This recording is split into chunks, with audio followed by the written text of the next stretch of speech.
Welcome to Decoding Superhuman.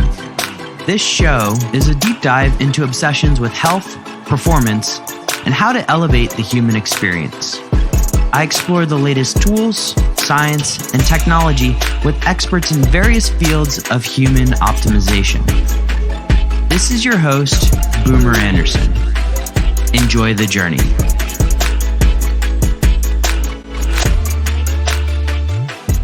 All right, before I get into the backstory behind today's podcast guest, I want to give a shout out to another listener who left an amazing 5-star review on iTunes.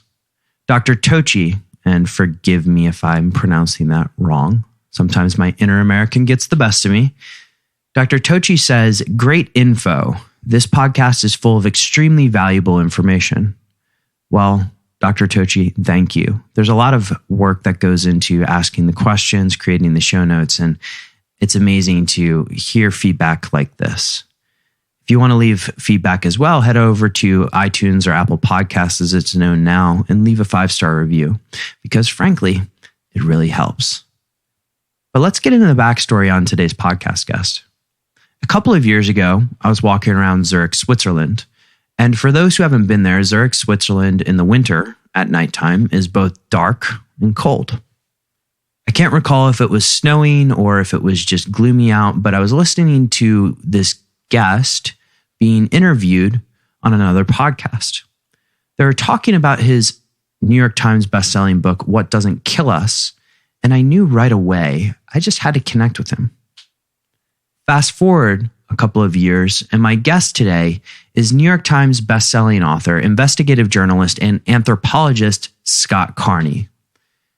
Yes, he wrote the book What Doesn't Kill Us, but today the majority of our conversation is around his new book, The Wedge.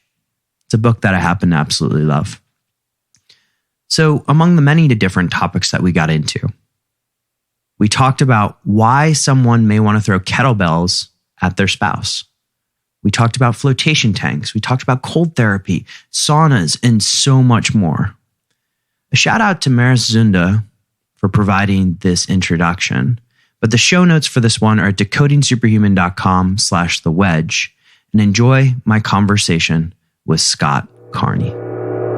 All right, fam, before we get into today's episode, let's just talk a little bit about some common needs that I have.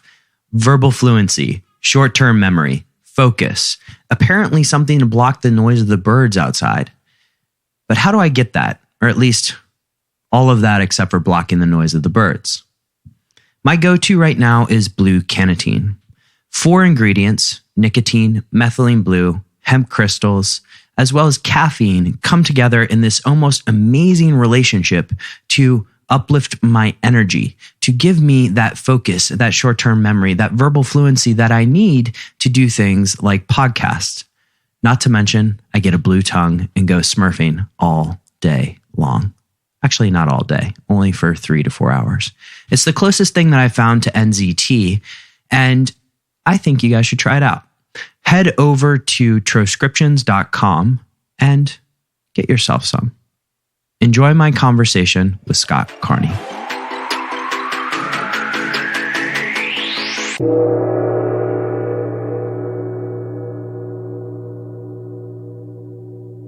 Scott, welcome to the show. Hey, thanks so much for having me. You know, when your last book came out, I remember when it came out because I was in Zurich, Switzerland, and it was winter. I was walking around and listening to the book, but also listening to a podcast that you did with Ben Greenfield at the time. And so there was one question that came to mind in that moment that I wanted to ask you ever since, which is climbing Kilimanjaro without the shirt. Mm-hmm. You did it. Would you do it again? Oh, that's a fantastic question. Would I do the same exact hike again with Wim in that moment? I don't know, actually. I sort of feel like these things are possibly best left as once in a lifetime challenges where you do them once, you find yourself overcoming it, and then maybe what life should be is like looking for new challenges after that, right? Like all that I would be doing would be comparing that event where I climb up the mountain and I'm mostly naked and I have this amazing sense of connection to my environment. And the second time, what if it doesn't live up to that one, right? No, I think I would not do it because, I would much rather seek a different challenge where I'm finding myself in a new environment than redoing that one. But it's a really good question. I've never actually thought about it before. I mean, is there any challenge that is kind of near term coming to mind for you that you want to tackle next? Well, right now we're under basically lockdown. So I'm really curious to see if the Wim Hof method works against COVID-19, but I also don't want to infect myself with COVID-19. So that would be interesting. And that's sort of what's out there because I'm not leaving my immediate area anytime soon. So I certainly have done a lot of really cool things in the Wedge, which is the book that we're doing now. Mm-hmm. And there's a lot of personal exploration that I'd love to do. I mean, I want to travel to a lot of places, but again, not doing that anytime soon. These are weird times, right? Yeah. Where did I have to ask this question because Hindi is for somebody that lives in Denver, Colorado, Hindi seems like an odd second language. What made you pick that up? And are we going to switch to Hindi in this group, in this call? We can. My limited experience in India is, my Hindi is limited to TK. So that's about it. PK. Yeah, that's a good one. You can get through a lot. Acha is an also nice one. It means good. And it also means everything else. Mm-hmm. So I was I'm an investigative journalist, but I started out as a young person, and I spent a year in India in college, where I first sort of experienced this very, very different environment, very, very different culture, religious traditions. Everything feels hard in India, which also means that every time you do something and you get it right, you feel like you've had a major achievement. So. Mm-hmm. I got a little addicted to going to India, and I've spent about 6 years there. And over that time, I have learned a passable, broken Hindi. Anyone who speaks Hindi formally and grew up in that language just laughs at me, but I can get my point across really well. And I learned mostly from rickshaw drivers. And so I was initially an anthropologist. I left student life and I was a vagabond in India for a while. And then I went to grad school to get my PhD in cultural anthropology. And when I eventually left that program, I dropped out right at the dissertation phase and decided that I didn't want to just write a dissertation that 10 academic advisors might read and then be on the tenure path. I decided to instead use that framing in anthropology to write for a mass general audience. And Hindi has actually served me incredibly well, especially for my early books. Yeah. I wrote a book called The Red Market, which was about organ trafficking around the world. And I spent a lot of time in India looking at people buying and selling human bones, skeletons, surrogate pregnancies, kidneys. I'm weirdly a world expert on organ trafficking. I mean, you may have not known that about me. Something that doesn't come across on your resume right away, but right. But that book, The Red Market, sort of really established me as sort of a serious journalist in the world. Mm-hmm. And since then, I've done a lot of just crazy other things. I've moved back to America, obviously, and now I'm working on this sort of more biohacking side of things. Yeah. Before we get into the biohacking, what part of India were you in? Because I've spent considerable amount of time in both Mumbai and Delhi, but not much of the rest of the country.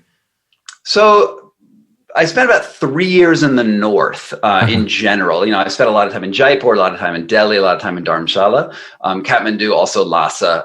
So we're, Nepal, Tibet, those areas. So about 3 years sort of traveling around and getting an apartment for 4 months at a time in various places. Mm-hmm. And then I spent 3 years in Chennai, which is in the southern India.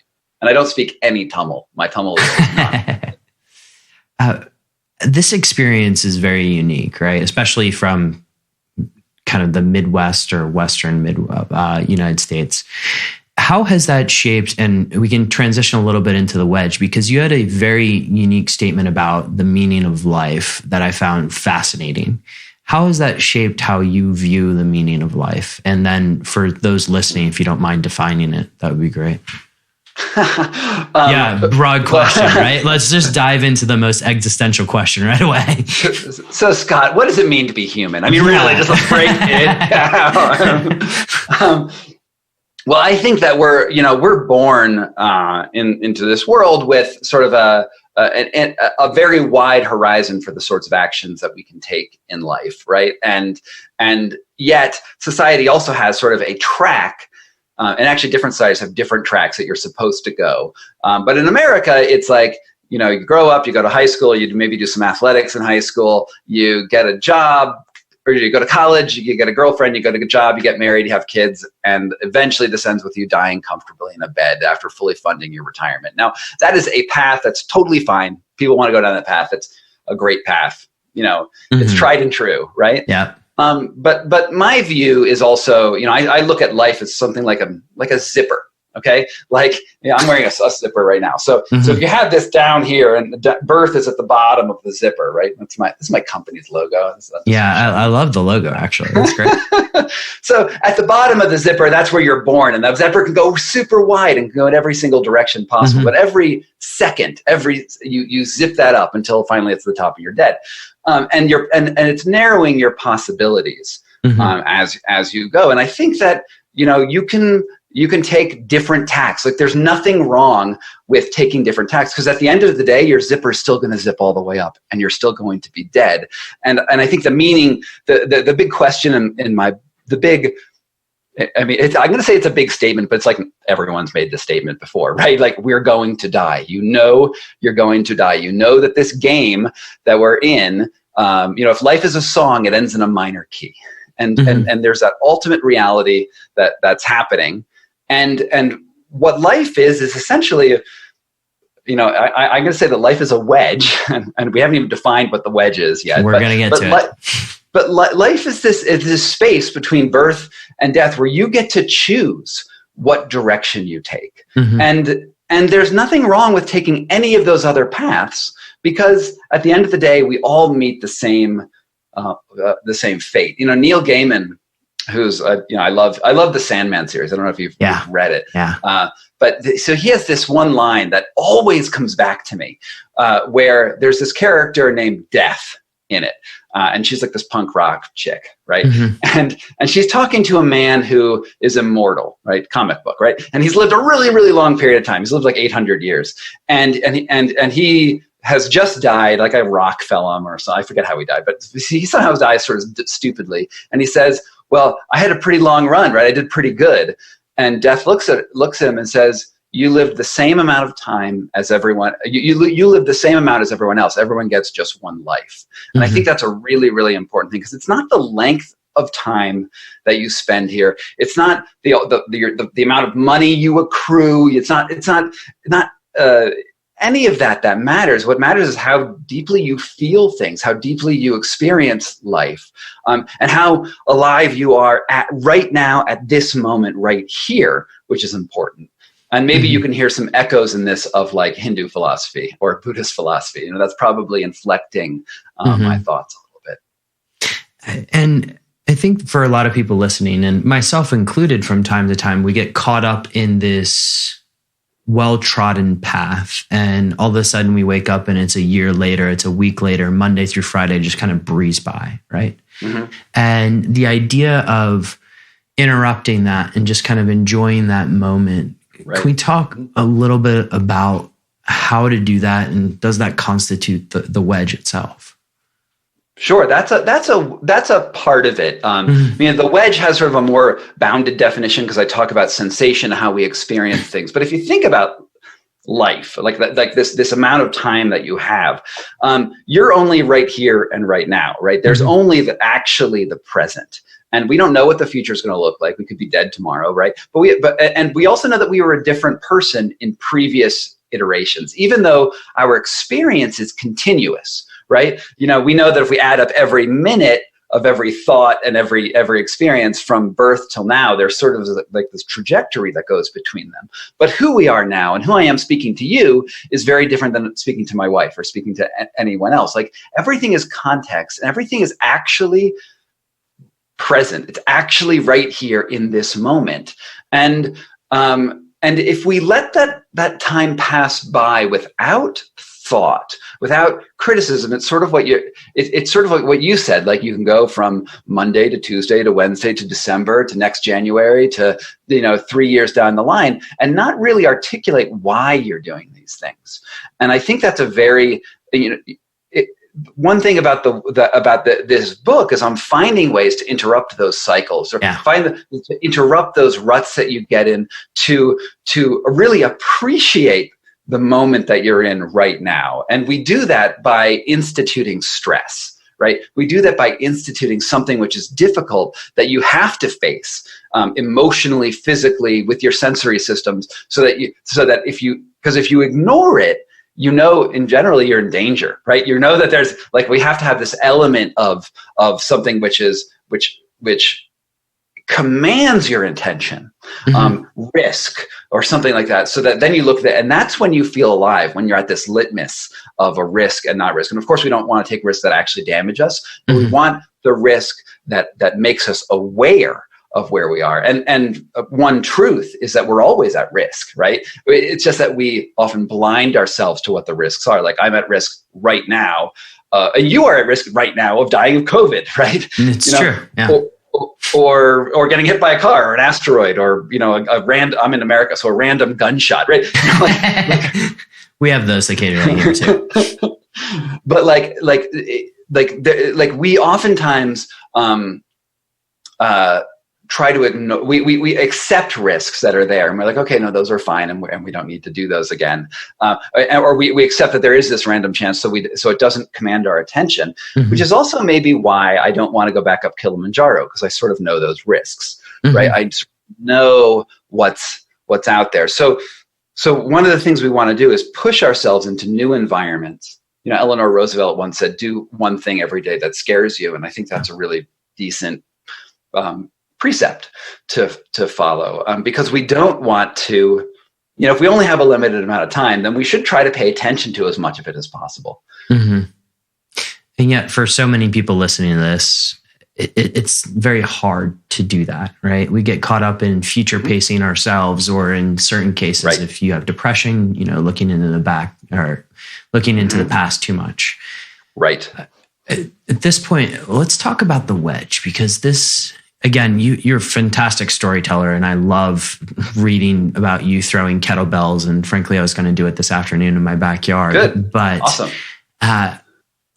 The Wedge, how would you define it for people that are, listening to this right now? So it's a way of separating stimulus from response. That's the most general way to do it, where there's something coming in from generally the outside world. That hits you, and that your body, not necessarily your mind, but your mind could also be part of this, but your body has an automatic response. And I learned this by initially meeting Wim Hof back in 2010, 2011.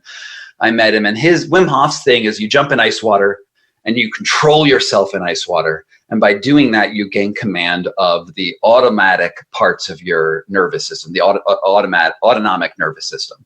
And essentially, cold water is a standard stimulus. Like, all human bodies respond essentially the same to it, which is you get thrown into the water and then you clench up. You can think about right now, what's it like to feel a cold shower, and your shoulders will probably get tense and your butt will get tense, right? And then you dump cortisol and adrenaline to fight, like it's your fight or flight response to keep you warm in this environment and let you survive. What the Wim Hof method, the genius of the Wim Hof method, is that you get into that stimulus. And he also has a breathing program, which follows a similar program.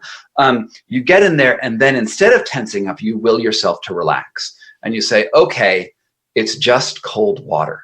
And by doing that, what you're doing at your nervous system level is you're switching from your fight or flight responses to your rest and digest responsive. You're going from sympathetic nervous system to parasympathetic nervous system. And And when you do that, when you flip that switch, you start to gain control of parts of your body that you didn't know you could control. And when I first did this, like literally the first time I jumped into ice water with Wim, and I was in like 5 or 10 minutes in this really cold stream by his house, I saw that as if I was literally putting a wedge between that stimulus and that response. And this is where this whole idea comes from. Like, I'm not even sure it's not necessarily the best title for this book, but it's been this image that has been in my mind since then, is that we're inserting this wedge, and it's literally like broadening that space between stimulus and response. But sometimes the way the wedge is really interesting is sometimes you want to remove the wedge and you want to have an automatic response because it's not worth it to think about the difference. So what this journey is me finding different ways to separate stimulus from response in both the nervous system, but also emotionally, to work with depression, anxiety, creativity, sort of anything where something outside is impacting something inside. It's allowing us to have choice. Mm-hmm. And I love that. And there's certain things that I specifically would love to just hear your thoughts on in terms of anxiety and how to separate that, because that's very relevant to this audience. But we'll get into that in a second. You had some time with Stanford professor Andrew Huberman, and right. You talked, and he had a great story about, I believe it was cage diving, right? And sort of fear and your reaction to it. Do you mind just talking us through, there's a specific term in there that you use called neurosymbols, and maybe why those are relevant in this process of creating wedges? Sure. And neural symbols are really the highlight concept of the entire book. And I got this idea not only from Andrew Huberman, who sort of walked me through the nervous system, but also but two professors at Wayne State University, Otto Music and Vaibhav Dewadkar, who and I think that these are sort of general science ideas, and we've sort of put a term on what's going on here. Think about how you experience reality at the most fundamental and most neurological level. Like when you're born, you are, you're a baby, you're looking out at your body, and your body's basically autonomic at that point. Like you can't really control your arms. You can't really control the way you're blind basically. And you're sort of like, the stuff is there, but you have to work it to sort of understand how it all comes together. And absolutely every part of that process is a wedge process. It's like changing something from automatic to something which is under conscious control. Now, what a neural symbol is it's basically the bits and bytes of human cognition. It's the software of human cognition versus the hardware of how we're all wired together. And everything that you experience is both an emotion and a sensation tied together into one little cognitive package that then when you put billions and billions of these little cognitive packages together, you can form complex thoughts and everything else we do. And I want to explain the very first time, I want to use the example of ice water. And I want to tell you the first time you experience ice water in your life. And I want to walk you through this to sort of explain how this all comes together. Please. Now let's say you're like a teenager. You've never jumped in the snow, but you've had some experience with cold before, right? And you jump into this environment.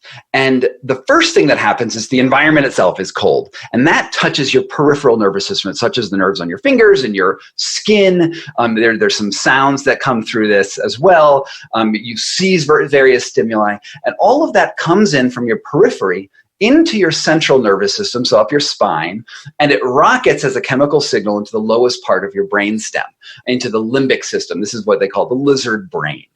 And in the lizard brain, I'm going to use a metaphor. Let's call the lizard brain a library. And in the head of this library, there is a librarian, and we'll call her the limbic librarian. She sees this signal come in, and all it is a volume. This is and it knows this is an intense signal, and there's a quality to it which she cannot identify because it just comes in there, and she's like, "Oh, look, I've I've never seen this before. And she looks through her library of neural symbols that are out there. And she says, well, I've never had ice water before. So what she does is she kicks up. She's trying to figure out how to respond, how the rest of your brain should respond to this. And she kicks it up to essentially a bookbinder into the paralimbic system, which is like a centimeter away from your limbic system. She sends it there and says, what's this weird sensation? And the bookbinder looks at this and has this quality of ice water. It's a really loud signal, and says, well, I don't know. You've never seen it. So what this bookbinder does is bonds it to your current emotional state. So the sensation of cold water is bonded to your emotion.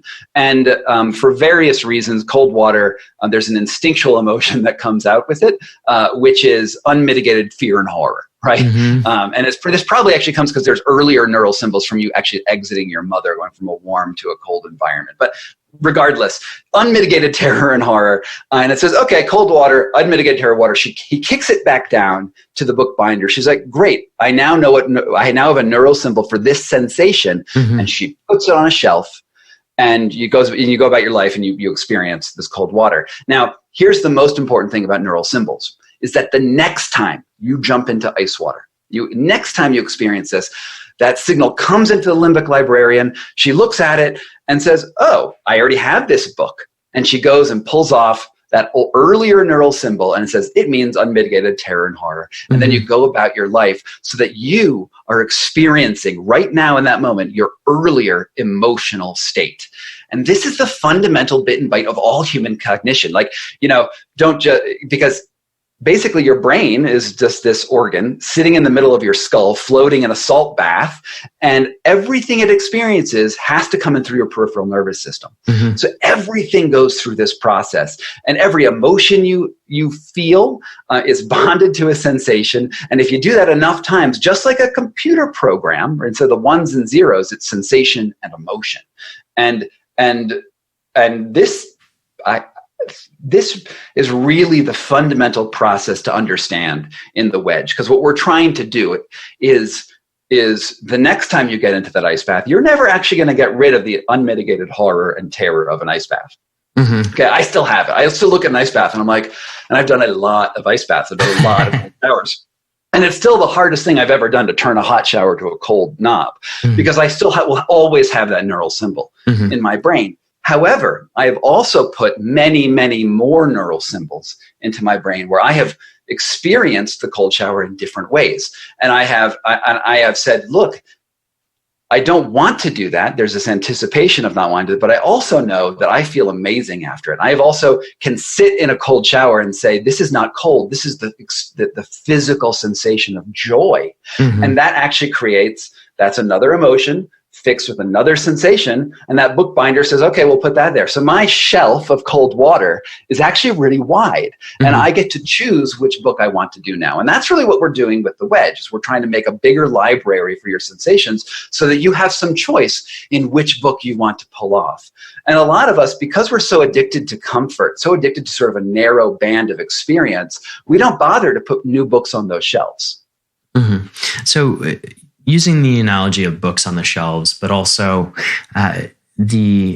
when you're speaking of this in the cold showers, something that immediately comes to mind with regards to my life, and I know a lot of the listeners, is public speaking, right? And public speaking, I know you mentioned in the book, is sort of one of these things that inherently for a lot of people, for many people, it's terrifying. And maybe it goes back to evolution and being thrown out of the tribe and being eaten by lions or whatever it is. But everything goes back to being eaten by lions. Exactly. Fundamentally, we're just worried about being eaten by lions.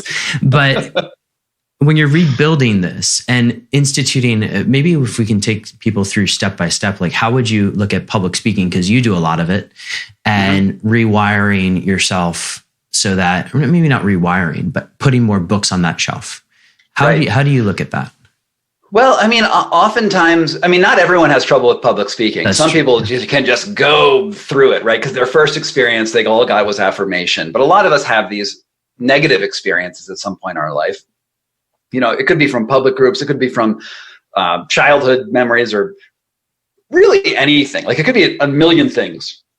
that make you have a difficult time public speaking. Because honestly, when you're up on that stage, it's not just you and the public, it's you and your heartbeat. It's you and the ambient air temperature, the light quality. I mean, there's so many neural symbols going on at once that many different things could be triggering an anxiety response there. Mm-hmm. But what you do want to do is you want to well, if you can if before we get to the thing that really scares you, let's say that is the thing that scares you more than anything else, I would actually start with other areas of the wedge first. I would first start with another practice, such as cold, such as heat, such as these throwing kettlebell things, to show you that you can get into a fear place and then you can switch that fear to a positive emotion. And I think just knowing that you have that capability is a very, very powerful thing. And, with the kettlebell throwing, which we'll probably talk about at some point, one of the things that happens is people have heard now, Scott throws kettlebells and he's going to break his foot. Like everyone has had this thought, you're throwing kettlebell sounds like breaking feet. Well, when I tell you actually throw it to another person and you pass back and forth, and you're like, well, you're going to break multiple feet now. Yeah. Shattering kneecaps. It's just like, there it goes. Totally. But one of the things that's so amazing about this kettlebell throwing thing is actually the practice is fairly easy to learn. It's unlikely you're going to break your feet because it's a little slow, but nonetheless, there's that fear of danger in it, fear of failure. And the fear of failure is a broken foot. There's the real consequences of breaking your foot. But in general, you find that you can do it. And you can also learn trust with another person, because if you're throwing back and forth to another person, you're both facing the same fear and you have to cooperate. And that's really what the lesson is out of throwing kettlebells. Now, if you learn that and all of a sudden it goes from fear to be like, oh, I'm having a lot of fun. I'm in a flow state. This is a blast. And it turns out that kettlebell throwing is actually a lot like dancing at the end of the day. It's actually a blast. People go skateboarding all the time too. And you think, oh, skateboarding, you're going to break your head. And then look, these people are having a big blast skateboarding. I mean, this is a process in lots of things. So I would say before you address whatever that main fear you have, public speaking, let's say, try taking another fear, even one that's minor, even one that you didn't even know you had, but has sort of this visceral response, and realize that you can change it. And I think having that idea where something that is not a fear, but then you make a little fear and then it turns into fun, is hugely powerful, because it's showing that you can change. When you have fear, it's a sensation. Right? It's not just a cognitive thought. It's an actual feeling in your body. It's the puckering of your butt. It's the clenching of yourself. And it's you going from clenched to release. And when you get onto that stage, you're going to be butt puckering there too, right? Yeah. You're going to be up there and you're going to be thinking of, oh my God, this is going to fail. And whatever, I don't even know where it's going to go for you and fail. You might think that you're going to go broke, or everyone's going to make fun at you, or or someone's going to post something bad on Twitter about you. I mean, all this stuff is going to be going through your head. But once you know that you can switch from one to the other, I mean, honestly, one of the things that makes you fail in public speaking is fear. Yeah. If you want to have a panic attack, don't do it on stage. that is easier said than done. But once you do start realizing that you're not panicking when you're on stage, you end up in this flow state. You end up if you're able to get past that fear, all of a sudden that stage experience becomes fun, and the words come out, because honestly, if you're up on stage, it should be something you know about. It should be something you are an expert in, because otherwise, why the fuck would you be up there? Of course. And it's really, once you dump that anxiety and you accept that even you can make mistakes in front of an audience, and usually the audience is forgiving. I mean, probably 95% of the audiences that are out there are very, very forgiving. And you can just get into it. I mean, it's this anxiety thing. And once you learn you can flip it in one sphere, you can flip it in another. And I would also say, don't make your first talk at a Tony Robbins stage in front of 40,000 people. maybe start a little smaller than that. Just 20,000, right? Yeah, right. Exactly. Let's talk a little bit more about the kettlebell swinging, because I think people are throwing. It's not swinging. Swinging would be pretty easy by comparison. Yes. How would you recommend people start with this? Because in the book you outline it, but I know that there's a bunch of people listening to this right now that want to just go out and throw kettlebells. How would you get started? So right now, we're jamming away with Scott Carney about all things the Wedge. For a moment, I just want to take a break and talk about enhancement. And for me, what do I use for cognitive enhancement? You heard earlier me talk about blue carnitine, but another tool in the toolbox that I love comes from those folks over at Neurohacker Collective. You guys know I've been a fanboy since really their inception a couple of years ago. I used the original stack almost as soon as it came out. I used Quality of Mind, both caffeinated and caffeine-free, and still use caffeine-free on the reg, so to speak. And of course, they've come out with a Turnus as well as an energy drink. I love all their products, and I encourage you to go out and try some. Head over to neurohacker.com, use the code BOOMER, and you'll get 10% off your order, or if you subscribe, 15% off. Let's get back to that conversation with Scott, shall we? So it's easiest to do. I mean, you want to do it with another person initially. Mm-hmm. I mean, there are ways to throw kettlebells alone, which is sort of kettlebell juggling. And I think it's a useful skill. And I do it when I can't find a partner to throw with me. Mm-hmm. Do you get your wife to throw with you at all? I do. Although we do have different sort of strength profiles, and she prefers a lighter bell. I prefer a heavier bell. Mm-hmm. And the lightest bell that I want to throw is above where her comfort is. She wants. Yeah, we can do it, but we can't do it as long as I can with somebody sort of an equal strengthful profile. However, I will say that throwing between couples is probably the most intense of them all, because the stakes are even higher, right? Yeah. I don't want to break my foot. I really don't want to break her foot. Yeah, because if that happens, then your relationship becomes very hectic for a little while. Right? Well, I mean, it's about empathy. It's not even about the relationships. I don't want to hurt my wife, right? Yeah, of course. It's a more, I mean, it's not about how this plays out. I really just don't want to hurt her. Yeah. And when what's so fascinating about this is when you have a couple, it's not only about throwing kettlebells and looking awesome on Instagram or something like that. Piece of bullshit. What it is it's about developing trust. And couples oftentimes have a really hard time at first throwing kettlebells, because in your relationship, you have all of these little islands that you don't want to go to, right? There's those little islands of discussions that it's best not to go there.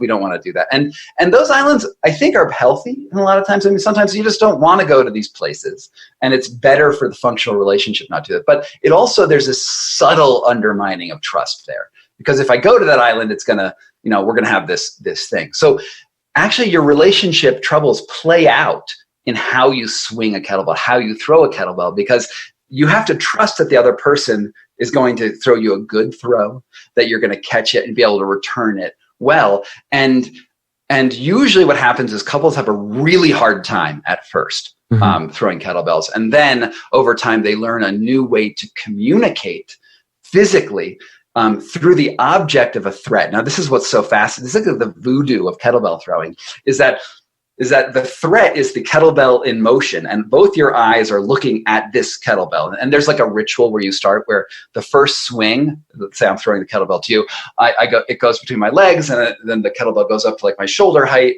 and I'm looking in your eyes as this is happening. Wow. That's the first swing. And on the second swing, we're still looking at your eyes. And then when the bell gets to its apogee at the highest point, we both move our eyes from each other, where we're connected, to the bell. And then the bell goes back. And then, the receiver's looking at the bell the whole way. And obviously the person throwing can't look at it the whole way because it goes behind your butt. And then the third throw is where it comes up and you're both tethered. Your attention is tethered to this bell. It flips through the air, goes into the other person's hands, and then they return that energy. And because of the way, because everyone is thinking, I don't want to break my foot and I don't want to break the other person's foot, start to coordinate automatically, and you start to learn trust through this proxy between the two of you. And I love getting like big dudes, like big scary looking dudes, facing off with them with a freaking cannonball in my hand. And usually this is a violent So this is we dudes love being confrontational, Yeah. right? And you're throwing this bell, and instead of like throwing it with aggression, you throw it with love, man. You throw it with all of your best intentions because you want that person to catch it and you want it to come back. And if someone wins in kettlebells, you both actually lose. Mm-hmm. And that's the message that comes out of this. And I love that. And sometimes Tony, the guy who taught it to me is a guy named Tony. Tony. It's Michael. It's Michael Castrogiovanni. His best friend's name is Tony. And what he'll do is, after you've been doing this a little while, right? After you've gotten some of the things, he'll throw it to you. And as he's throwing, he says, "I love you, Scott," which is always a little off-putting. Yeah. I mean, that can catch you off guard, right? If you're not expecting it. Right. It usually catches you off guard, but it's also really important to have a physical practice, which is also an emotional practice. You see how this builds a neural symbol, right? This is the connection. I'm trying to get all these good vibes, and I'm trying to fit it into something which is dangerous and fearful. Mm-hmm. One of the other practices that you went through was sensory deprivation tanks. And yeah, love those. I do too. And I was introduced to them by a boss a long time ago who basically said, you need to try this. And here in Amsterdam, we have a great center for it. But the history of sensory deprivation tanks is fascinating. You cover it in the book. But how did that play in as sort of a wedge to you? How did that directly go into your life? So most of the wedge that practices that I look at are me getting into an intense physical environment where I'm looking at the outside world and there's a stress of some sort, heat, cold, fear. There's some psychedelic stuff in there, but it's usually a big signal coming from the outside world. And then you're trying to modulate yourself in the presence of that signal. Mm-hmm. The sensory deprivation tank is actually the very opposite idea. It's putting yourself in a place where there's so few signals coming in from the outside world. It's not true isolation, right? There's the meniscus of the water on you. There's humidity.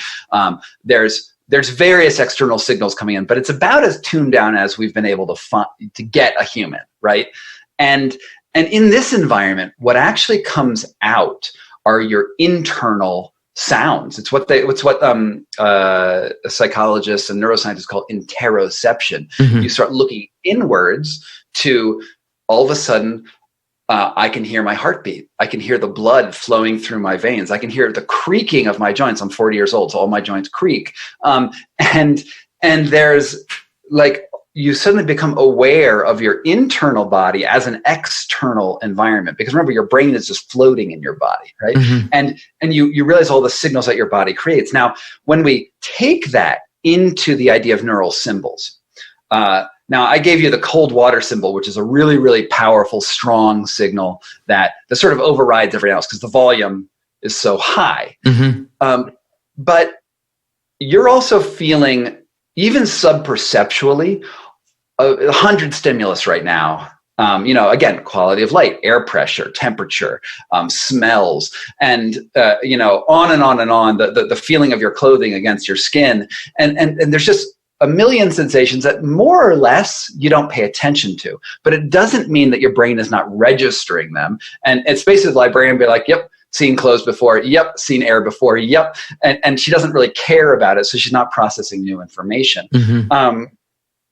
However, in an environment, let's say you have a stressful experience, and I like to use the apocryphal story of a soldier in Afghanistan walking down the street, and there's a million things going on. There's the quality of light. There's the tea seller hawking tea. There's some flowers over there, and there's some children playing. And there's all these sounds of just normal street life going on. Mm-hmm. And all of a sudden, the roadside bomb goes off next to him, and his friend gets killed. And he's thrown to the ground and he has some injuries. And what happens in this instance is that all of those earlier sensations that were just passively being processed by your brain are suddenly bonded with the terror and the trauma of that experience. And wired straight, the limbic bookbinder, the paralimbic bookbinder bound all those books and said, "Oh my God, flowers, tea sellers, unmitigated trauma and mm-hmm. horror." And so that now when the soldier goes home and let's say they fully recover from their wounds, they're walking down the street and they have a panic attack, and they don't know where this panic attack just suddenly came from. This is what PTSD is. Yeah. But what was happening is the quality of light was just somehow similar. Like this minor, unrelated to the roadside bomb, but your brain had processed the quality of light, and that triggered the panic attack because it brought them back to their trauma. Now, one of the other things that happens in almost all trauma cases is that you have such a high spike of adrenaline. So your fight or flight response goes crazy because you're trying to survive whatever situation that is, that the adrenaline hits your heart. Your heart suddenly is so loud. You can start to hear your heart in that traumatic situation. You can hear your blood pressure because everything in your body is trying to give you as much energy as possible. Mm-hmm. And in that trauma experience, you actually bond your heartbeat to the trauma, and you can't escape your heartbeat. Your heartbeat is always going to be there. So what happens in the sensory deprivation tank, which is so fascinating, and it's in the research is done by Justin Feinstein at the Laureate Lab for Brain Research, one of the only float research center in the world. Well, he took all of these people with generalized anxiety disorder and severe anxiety disorders, some soldiers, but also just like car accidents and rapes and all those other horrible things that can happen to a person. Mm-hmm. Put them into a sensory deprivation tank. And after just 1 hour, they're like, oh my God, I can hear my heartbeat. And I've been so nervous about my heartbeat. Now I can hear my heartbeat in an environment which is totally safe. Because the float tank, I mean, if you're going to a float center that's not safe, that's really, really bad, right? It should be an interesting place to be. Yeah. It's this calm, empty place. And all of a sudden you become aware of your body. And then when these people got out, the fascinating thing with the studies that he's done is he sees 100% improvement. Not that phrasing is a little hard. So he does a pre-test, a pre-questionnaire to the people who go in the float tanks, and then he does a test after the float tank, and then a month after the float tank. And he found that every single person improved on their anxiety and depression after just a 1 hour float tank, and that those changes persisted for at least a month after that float, just because they were able to get one 60-minute float. 1 60-minute wow. float. Which is much better than an SSRI, which is a selective serotonin reuptake inhibitor, a general like Prozac, and I should just say the fucking brand names, right? Mm-hmm. You can go for it. It's fine on the show. It's so much better than what the chemical interventions are, because we're dealing directly with sensations. Mm-hmm. And when you have anxiety, you don't think about anxiety as you don't experience anxiety as a cortisol and adrenaline mismanagement protocol in your body. You don't sit around and be like, oh, my adrenaline's spiking right now. That's horrible. I have anxiety. What you do is like, oh no, I feel my heartbeat. I have the sensations. I feel tightness. I'm scared about the future. That's what anxiety feels like. Mm-hmm. The beauty of float tanks is it works on the sensory level, which is so much more, I think, fulfilling in a way to deal with it at that level than deal with it at the chemical level. And I'm not saying that I'm not saying get rid of Western medicine. I'm not saying there's no use for SSRIs or things like that. But I'm saying this is a very complementary practice, and in some ways even better, because there's no side effects to a float tank. You mentioned PTSD, and one of the, I guess, hot topics in particularly health optimization space that we're talking about is the phase 3 trials that MAPS is going through with on MDMA. And yeah, but there you go. But in terms of a wedge, and this is something that I have experimented with in my own life and found extremely effective in short periods of time. Psychedelics is a wedge. I would love to hear just how you've used them, how you've heard other people use them, etc. So the way I like to think of the wedge is there's 3 places that you can insert a wedge into a person's experience, right? Which is, the first one is changing your environment. Ice, water, float tank, whatever. And then from there, you change your reactions to that environment. It goes through your chemical pathways, goes to your brain, and you're trying to modulate your response. So changing environments is a huge one, and that's like most of what the wedge practices that I talk about. Another place is your intentions. When you're sitting in that ice water, you say, instead of unmitigated fear and horror, I'm going to experience this as joy, right? It's like literally just facing your intentions at that sensation and like hardwiring a neural symbol into it. Those are 2 places that that we sort of covered so far. The third space is the actual chemical pathways between your peripheral nervous system and your limbic system, or sometimes other areas in your brain too, depending on what we're doing. And with MDMA, what we're doing is a chemical intervention at the sensory level. Mm-hmm. So before your brain processes something, MDMA essentially puts a filter on it where everything is positive. Like MDMA is the wedge, because it changes the literally the way you experience sensations become positive. This is why when you hear about parties where people are all rolling on MDMA, they're all like touching each other and feeling each other because touch feels amazing. Well, because MDMA wired you to make that feel amazing. And there's like almost no bad touches on MDMA because people are so, I mean, I'm sure you can have bad touches on MDMA, but you're generally so predisposed to be wired in a way that's positive. Now, what I did was MDMA with my wife, with two psychiatrists in the room, mm-hmm. who had never actually seen, I mean, they'd used MDMA, so they knew what the effects were like on them.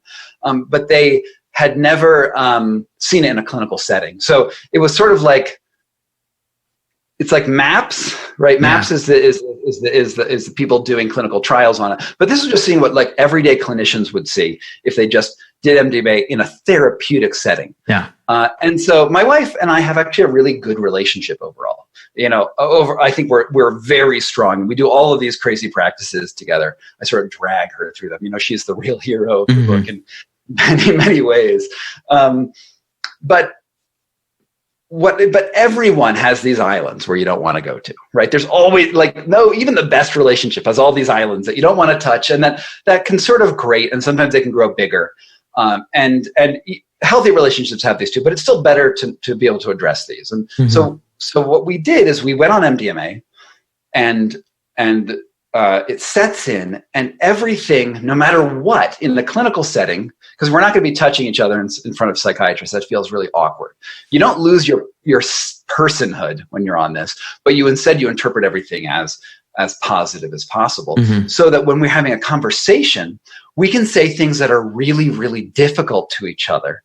And then you address them in the most beneficial and positive ways possible. So for instance, and this is not something that we actually talked about, but let's say I said, "I hate your mother" to my wife. Mm-hmm. Usually if you say, "I hate your mother," that's going to be like, "Yo, fuck you, I hate you," man. Like, you know, like, because you're going to have this automatic response. But mm-hmm. instead you could have that thing and be like, "Oh yeah, I understand. You know, it's so hard for you. Let's talk about that. Let's unpack this. And, you know, I don't want you to hate my mother because of X, Y, and Z, you know," and you'll have this like really productive conversation around a really difficult situation, because the MDMA has forced empathy. It's forced the things. You have to feel empathy in that situation. And that is what is so magical about MDMA. And then at the end of it, you know, you come down, and actually the down of MDMA, I mean, some people have no hangover, but a lot of people feel really shitty after an MDMA trip. And you sort of have to anticipate that. You know, you sort of say, "I'm doing this in this one clinical space, and then I know I'm going to have a hangover, but at the end, the benefits will come." And mm-hmm. incidentally, don't do this with SSRIs. If you're on an SSRI, it's actually very, very dangerous to do this. And we can get into the chemistry of that at some other point. But the SSRI is also chemically putting you in a different state, and it's opposed chemically to the MDMA, and it can put you into this very, even a potentially fatal situation. That aside, when after you've been through this experience and you had this conversation, you come out of it and you remember all the empathy, you remember the words you said, and now you've had a productive conversation. And what the psychiatrist that we were with said is that it was like watching 8 or 9 months of couples therapy happen over the course of a 3-hour period. Yeah. I mean, the same experience, right? I was by myself with a therapist, and it was a year's worth of therapy condensed into 3 hours. You walk out of it, and I'm 100% better as a result of it. And it was fantastic. Mm-hmm. Speaking of dragging your wife to places and doing interesting things, you brought her to Latvia, and I have to give a shout out to Maris because he introduced us. Maris Zunda, amazing dude. Yeah, he's an incredible person. And you brought her to Riga, you went and did the Latvian Pirts. I believe I could be pronouncing that wrong. I believe it's pronounced Pirts. Pirts. Okay. I apologize, Maris. I should know how to pronounce that a little bit better. Which I could be mispronouncing it. Latvian's hard, so yeah, it's not the easiest language to learn.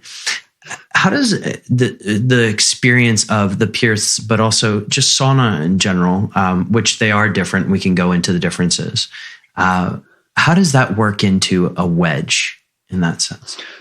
So, I've done a ton of ice water stuff, right? Over, this is, the first book, What Doesn't Kill Us, was all about ice and ice and breathing protocols. And so what I wanted to do in this book is find all of the other sensations out there, at least I can't find them all, but I can put a roadmap through some of the highlights of other sensations that you can work with. And I knew I really wanted to do heat. Because obviously, all through the circumpolar regions of the world, every indigenous group has some version of the sauna. Yeah. Right. The Finns do, the Russians do, the Latvians do. In North America, we have all the sweat lodges that are here, and every one of those groups has found that these are very, very useful things to do. And it's not just about heating yourself up; it's something about the community that gets created around these. Now, I initially wanted to do a Lakota sweat lodge. One of the problems with that is when I started reaching out to many, many different tribes, not just Lakota, but also Ojibwe and the other tribes that have these traditions. Basically, everyone said, yeah, we don't want you culturally appropriating our work, which given the torturous history between guys who look like me and Native Americans, I get it. I understand. Yeah. Yeah. I was a little bummed out, but I definitely got it. And but as I was doing this research, actually Mars reached out to me. It's like, Scott, I want you to come to my biohacking conference in Latvia. And as payment, I'm going to put you in a 5-hour sauna. And most people would be like, that doesn't sound so cool. But for me, I was like jackpot. This is great. And so Latvia, one of the fascinating things about Latvia is when you ask, basically everyone I asked, what's your religion? What's your religion? Just about everyone I asked said they were pagan. Yeah. Oh, I'm a pagan. And no one says that in the States. No, the word pagan doesn't come up very often, right? It comes up in and so this is and Latvians spend time foraging mushrooms in the forest, and they have a really amazing culture, and it's very it's sort of related to what you'd think the Druids would be in the United Kingdom, and it's a very earth feeling, and the Pirts is a very, very old tradition they have, which is it's their version of the Finnish sauna. Sauna is a Finnish word, sauna they say, and they have basically 2 shamans. With my wife and I, and we get there and we don't know what to expect. We know 5-hour sauna, and that's all we know. And we get there, and the first thing these they call them Pirtsniks or I'm going to mess that up, but Pirtsniks. It's okay. I already screwed up the names. And they, they meet you, and they're wearing these green felt hats, right? And the first thing they do before you even get in the sauna, and the sauna is running in the other room, right? And this is a 2-room place. And it's this really upscale spa. It compared to that Japanese tradition where they take pottery and they put gold in the fractured pottery to make it look really awesome. It's sort of like that. It's really high-end luxury space. Nice. But with these druids running it. And the first thing they do is they say, okay, we want you to first have a tea ceremony with us. And we sit down and we drink this weird teas, teas made out of the stuff in the local environment, wormwood. And they give us bread made out of pine needles and honey that's infused with local flowers. And all of it tastes weird and familiar at the same time. It's just a weird meal. Okay. And we have this weird meal. And then we my wife and I, and actually Maris was with us at the very beginning of this, and then he leaves shortly after. We all stand in a circle, And they say, the Pirts say, close your eyes. And we close our eyes. And then they start dancing around us like wood elves. Like, it's super weird. Like, they have like rain sticks and like chimes and like a cacophony of like weird sounds. Like they're shaking branches and it sounds like it's raining. One of them like plays like Fur Elise on like one of those music boxes. Like, it's this super weird cacophony. We're just sitting there and they close your eyes and just pay attention to the music. And in my mind, I'm thinking, this is super weird and like flighty and odd, right? Mm-hmm. And they dance around us for like 5 minutes, like Keebler elves. And as I'm paying attention to the oddity of this, what I didn't notice is when we open our eyes, I didn't notice that one of them had opened the door to the sauna in the other room, which is probably running at like 250 degrees because they had it running really fast. I didn't notice that the room that we were in was ridiculously hot when it comes out. I had just been sitting there paying attention to those weird sounds. Mm-hmm. And then when I opened my eyes, I felt totally normal. And then I realized I was hot and I started sweating. And so they sort of like confused my sensations with their weirdness. Mm-hmm. And then Mars goes to leave.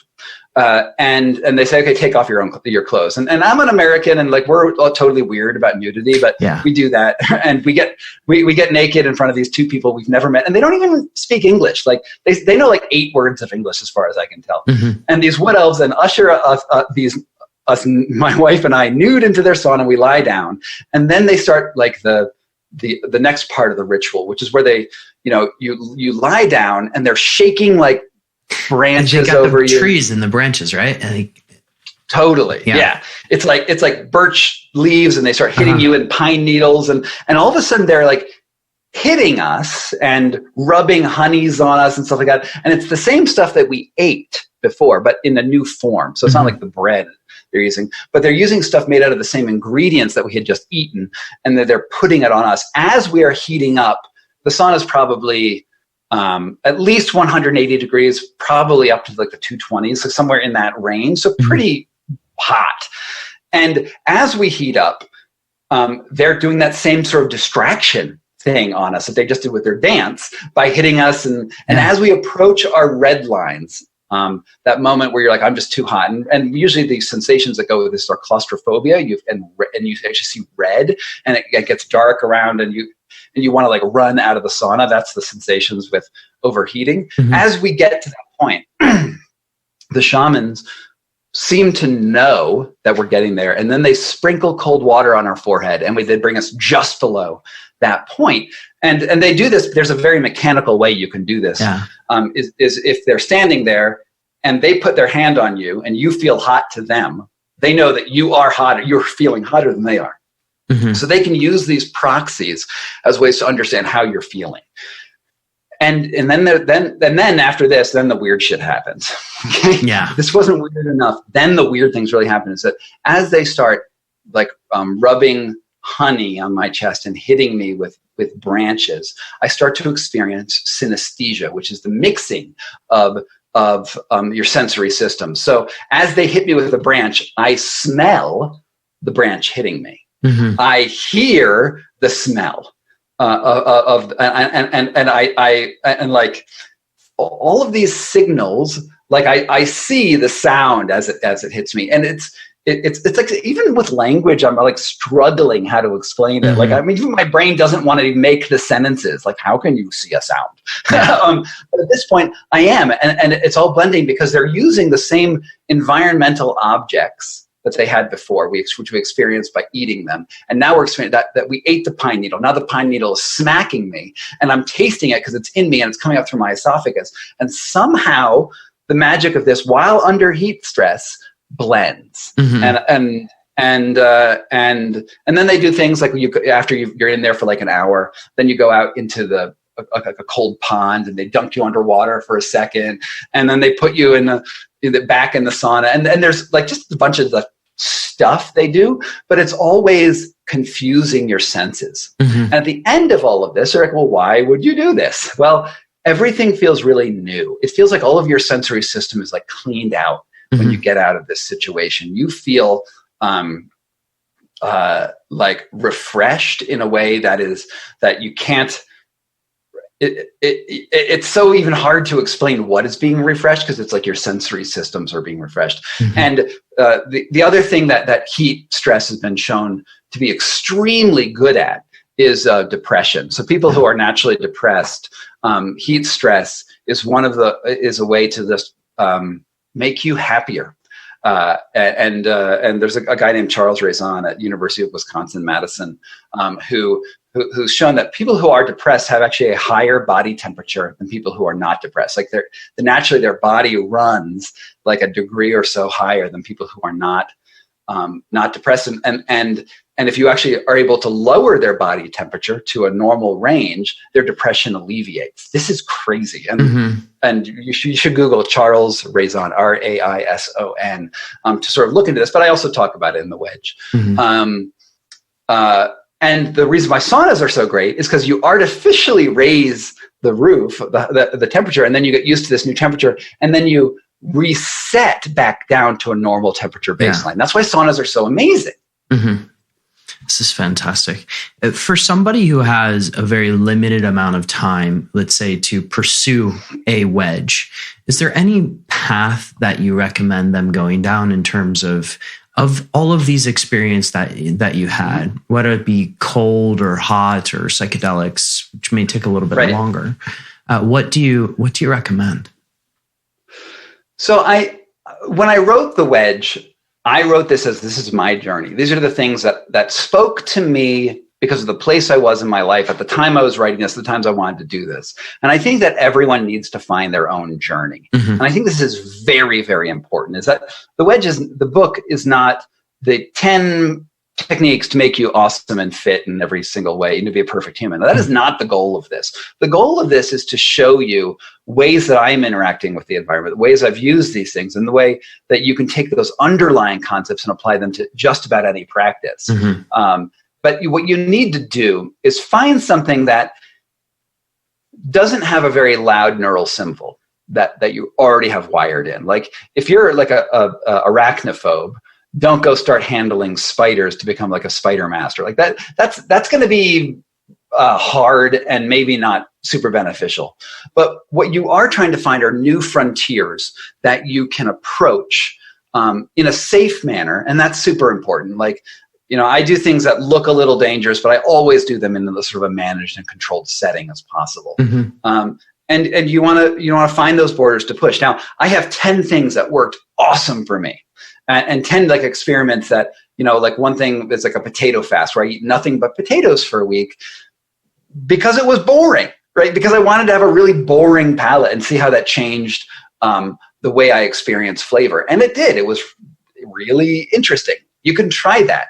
I think kettlebell partner passing is a very low barred entry. And I think that it's something that you can get a very visceral and immediate effect right now. Mm-hmm. But I also think breathing practices, Wim Hof has a great program. I really love the Wim Hof breathing method. I also think the opposite breathing method, sort of the Buteyko method, is also great. Mm-hmm. Pranayama, like, yoga, do hot yoga. I mean, but when you do these practices, be mindful of the sensations. That's really the most important thing. Be mindful of how these sensations and emotions get bonded, and that adds and deepens your practices. Amazing. The last book was very much an investigation into, or a discussion around the Wim Hof method. And I remember listening to you with Ben, and you had a ritual around the Wim Hof method at that time. Has your ritual changed? And if so, how, in terms of breathing practices? I've done the same basic breathing protocol for about 10 years. Wow. And I think the Wim Hof, I don't go super intense. I do 3 rounds of Wim Hof breathing, and then I do 1 additional round. I do the push-ups. Like, it's the basic Wim protocol. And I usually take a hot shower, then I turn it cold for like a minute or 2 at the end. That is my most basic daily practice. And it really works for me. Like, I'll find that if I am, the other day, COVID, we're in the era of COVID, right? And mm-hmm. like a week ago, I was like just pressing the refresh button on my internet and getting in fights with people on Facebook mm-hmm. for no fucking good reason. Because we were all basically not fighting each other. We're trying to be like, make the world controlled. Yeah. Right. We're trying to be like, the president has the wrong idea, or the senator has the wrong idea. And if I just told you how wrong it was, I'm going to change. And this is a very human thing to do. And it's totally unproductive because we don't have control over the world. Like, we don't have control over whether or not this disease spreads around the planet, or whether or not the public health response is rational or not. That is not something we can do. What we can do is affect how that anxiety feels us. And literally what I was doing on Facebook was trying to use that as a practice to control my anxiety, because I figured I could change the world. And some lower lizard brains part of myself wanted to do that. And what was and I thought about it all night. I was like rolling all night. And in the morning, still was thinking about it. And then I did my normal Wim Hof practice, and it interrupted that. That's awesome. Because when you're doing the breathing, if you're not focusing on the breathing, you're not, it's hard not to focus on breathing. It is. It's a very difficult practice. And so that interrupted it. And then, my anxiety was then suddenly like gone. I was like, oh, look, I just sort of let go of all of that stuff, because there's nothing I can do about the world. There's nothing you can do about the world. And we have certain actions we can take. If we concentrate and we do our best efforts, we can have a certain effect in the world. And maybe some people can have bigger effects. Obviously a president can have a bigger effect on the public health policy than Scott Carney can. But nonetheless, for the vast majority of us, it's this experience of saying, look, the outside world, I can't change the stress, but I can change. I can put a wedge between how that stress affects me and then how I respond. And then when you do that, then you can actually be more effective in you can actually sort of think of a constructive response, or you can let go and say, I just have to let the tides of this, of whatever the consequences of that stress sort of roll over me, because simply refreshing your browser is honestly not going to do a thing. We all know that. Yeah. Scott, you've been incredibly generous with your time, and I just want to close out with just final 3 rapid fire questions. Sure. What book has most significantly impacted how you show up to life? How I show up to life. There are so many. The story of the human body is coming into my mind right now, which talks about this idea of evolutionary mismatches and how sort of archaic bodies are responding to modern stresses in weird ways. That just came into my head. But I read a lot of science fiction. I read a lot of philosophy. I sort of dabble in lots of things. My favorite book is Old Man and the Sea by Hemingway, about a man and a fish, a simple story about a man and a fish and love and loss. I say read widely and there's not just one book. It's like a sea of books. What is your top trick for enhancing focus? I was thinking about this really recently, and at the times when I am most focused, right? Because I have a life where I have a lot of free time, right? I can structure my time, and I can daze about and not focus on anything because there's no stress pushing me to focus. And I found that if you actually create an artificial stress for yourself, something like a deadline. How often in college did you pull an all-nighter before a paper or an exam because you knew that exam was coming, so you had to go do that?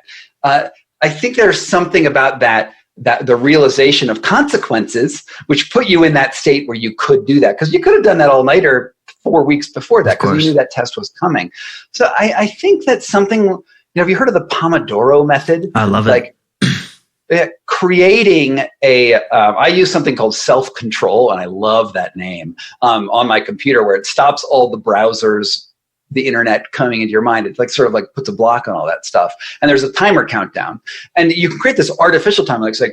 I can daze and just think about all of the weird shit that I usually think about. But when I have this timer on, I am going to focus. And it's a weird hack that it works, but it does work. It's okay, now I have a deadline. And especially giving it sort of limited ones is smart, like 15, 20 minutes. Like I feel like a good day of writing, I get like 1,000 words written. And honestly, I can do that in 15 minutes, but I can also spend the full day trying to find that 15 minutes. Yeah. What excites you most about the health world right now? I really am enjoying the fact that there are a lot of medical practitioners that are more open to thinking outside the box now than probably any time in the last 50 years. Mm-hmm.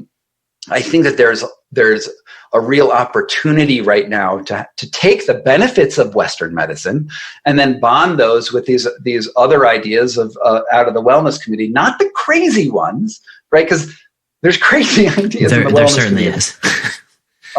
But there's also crazy ideas in the medical community, mm-hmm. right? And one of the things that I find so important, and I have a whole chapter on this in the Wedge, is about the placebo effect. This idea, it's like a dirty word in Western medicine. Oh, his recovery just had to do with the placebo effect. It must have not been real, which is like bizarre to me, because if you got better, it doesn't matter if it was something called the placebo effect or not. Mm-hmm. And if you look at like randomized control studies that are placebo controlled, oftentimes you'll have a drug that is like 30% effective, which is considered generally pretty good for a drug or mm-hmm. for a chronic condition. And they'll say, look, this was 30% effective at removing symptoms of whatever it is they're studying. I like using Rogaine, which is the hair club for men, hair regrower. Mm-hmm. It's something like 27, 28% effective in most men who try to regrow hair. And the placebo is like 20% effective. So it's like, well, the hair growing potential of Rogaine is like, what's the power of the mind? What's going on in the mind to get me to 20%? Even if that 8% is pretty cool on Western medicine, let me focus on that 20 and find other ways to accentuate these things. And I think that's really important. It's just also important to modulate that by the understandings that not just any fucking balls crazy idea you have is actually going to make you better. So there has to be sort of this like balance between the two. But I'm finding a lot of doctors, really, really good, smart people with real amazing credentials, being willing to sort of engage with that gap mm-hmm. and lend credence to it. I mean, obviously there's studies on Wim Hof method, which are really, really promising and amazing. And I think that as long as we do it cautiously, we could end up in a really interesting paradigm where we can accentuate the healing powers of the body. Mm-hmm. Amazing. Scott, where can people find out more about you, this book, and where can they get it? So I would love you to come to my website, which is scottcarney.com, SCOTTCARNEY.com, and subscribe to my mailing list, mm-hmm. where I occasionally, and not really as frequently as I should, but occasionally write cool things. But you can get a sample chapter of The Wedge there and read it. And then I can hopefully occasionally write some smart-ish emails out into the world. That would be the most amazing thing for me. But also there's Instagram and Twitter. You just Google can pick all that stuff up. You can get my book on my website, scottcarney.com, and also all of the other places people get books. If you really like my voice, my exceptional voice, I will read to you my audiobooks of The Wedge or What Doesn't Kill Us. Mm-hmm. I think the most important thing at the end of the day, the reason I do this is I want people to get in touch with their bodies, to find out that there is some element of control, and that our senses are telling us things that's real and useful information, and that we can use those as guides. And I think that even if they just listen to this podcast and they try something internal, I think that I've done a great job. Scott, this is amazing. The book is incredible. I can't wait for everybody to hear this and go out and get it, because it's an awesome book. And I love that you're dedicated to the experimentation. That's for sure. But thank you again for taking the time, Scott. It's been an absolute pleasure. Thanks, Boomer. I really appreciate it. This has been fun. And I hope you enjoy lockdown as much as I am. To all the superhumans listening out there, have a safe lockdown and have an epic day. Wow, there are so many gems in this episode. I had a lot of fun speaking with Scott, and I think I'm going to go and, try to throw kettlebells in the backyard. We'll see what that's like in this whole shelter-in-place environment that we're all in these days. But I enjoyed that conversation, and I'm hoping you did too.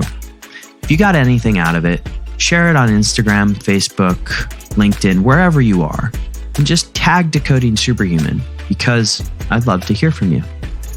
And if it inclines or speaks to you, really, head over to iTunes and leave a 5-star review.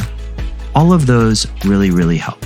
The show notes for this one, which you're going to want to check out if you want to get Scott's book, The Wedge, which I encourage everybody to read, are at decodingsuperhuman.com/The Wedge. Thank you so much, superhumans, and have an epic day.